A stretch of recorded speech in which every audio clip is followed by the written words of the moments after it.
Efendim devam ediyoruz. Saldırın soluna. Lütfen devam ediyoruz efendim. Çalışmaya çalışıyor.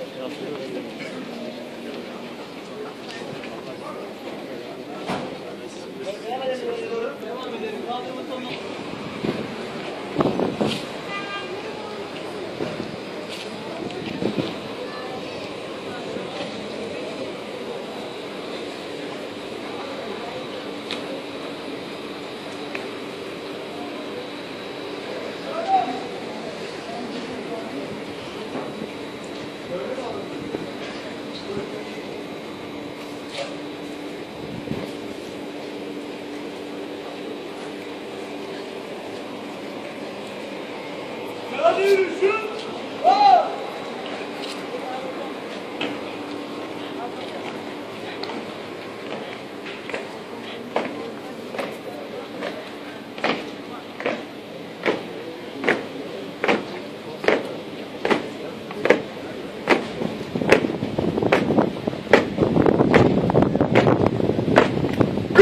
Olur.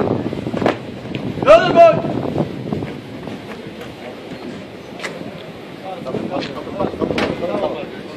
Kaldır hareketi. Kaldır. Beraber. Fazla itelim kardeşim. Biraz müsaade eder misiniz? Çeneklerimizi koyun. Beklesin. Bekleyin. Çenekleri getir. Tamam. Dön. Kaçalım beri. Var. Koyun oraya.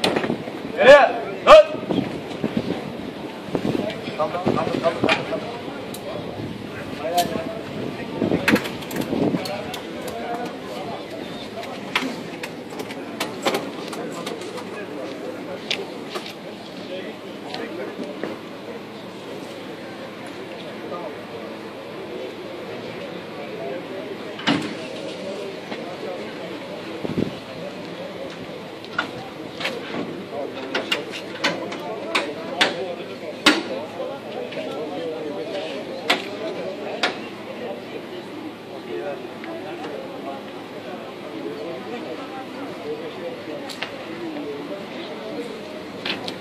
Hadi.